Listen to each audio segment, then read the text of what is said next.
Greetings everyone.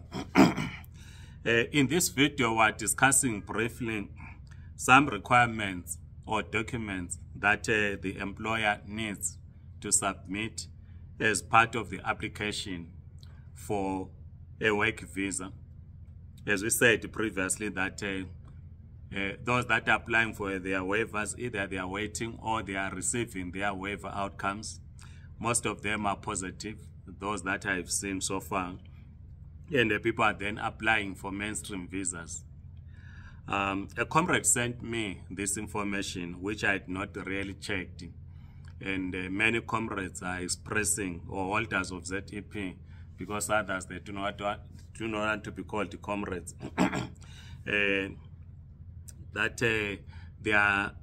they think they will face challenges with their employer. Firstly are the teachers, who are saying because almost every year they change jobs. They move from one school to another. One said they are nomadic. They move from one school to another. So if the permit is written, the name of the school, and in the following year they are not in that school, they think they are going to have challenges. Here are some of the requirements or documents that the employer will have to submit as part of supporting the world of ZEP who is moving to the mainstream visa. It says, it's on the checklist, which I think most of you have seen.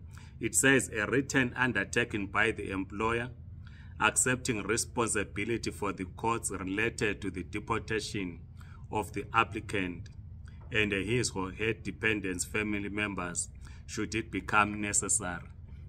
A lot of people are worried by this requirement. One domestic worker was asking me that her employer wanted to establish how much it will cost if it comes to the question of deporting her. So it's a worry to many. It says, as I repeat, a written undertaking by the employer accepting responsibility for the costs related to the deportation of the applicant and his or her dependent family members, should it become necessary. The second one, it says a written undertaking by the employer to ensure that the passport of his or her employee is valid at all times for the duration of his or her employment. Full particulars of the employer, including where applicable, proof of registration of the business with the Commission on Intellectual Property and the companies, which is CIPC.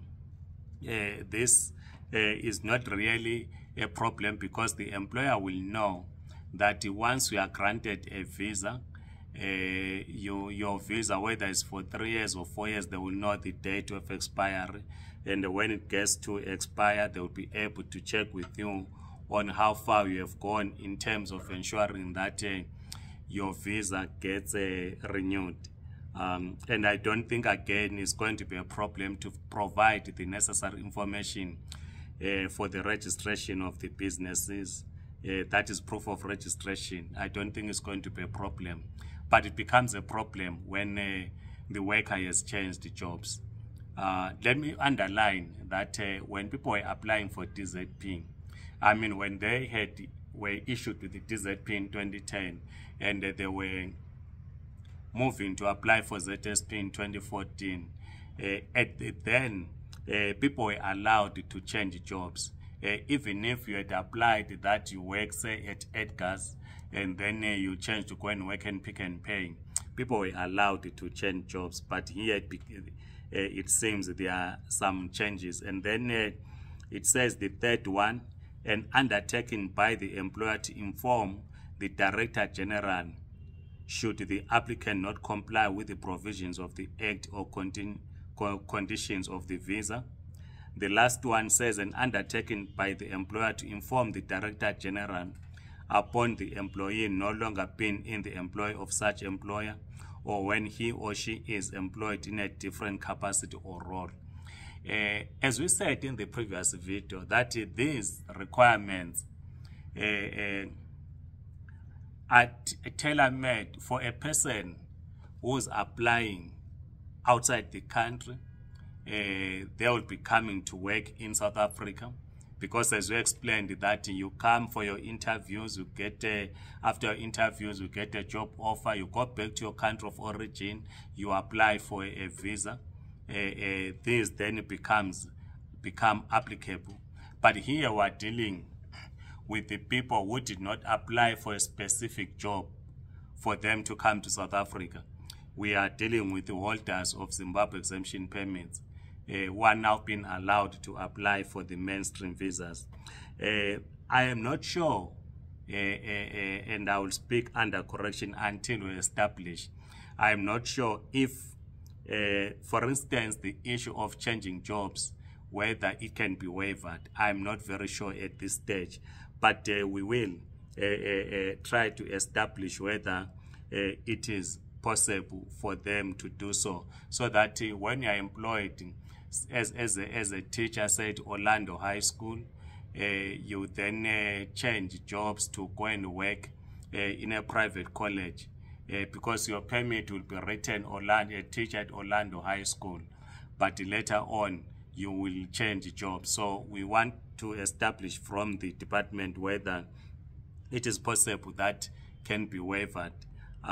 Because again, if currently you are working for a particular company, but there are opportunities for you to be employed elsewhere for better wages and better working conditions, and then you are restricted because your permit is written the name of the company. So we will try to engage the department to seek clarity on this, so that when people apply or when they are able, once they've been issued with their visas and they want to change jobs, they will not have challenges. Please keep your questions coming, as we promise that we will continue to assist where possible.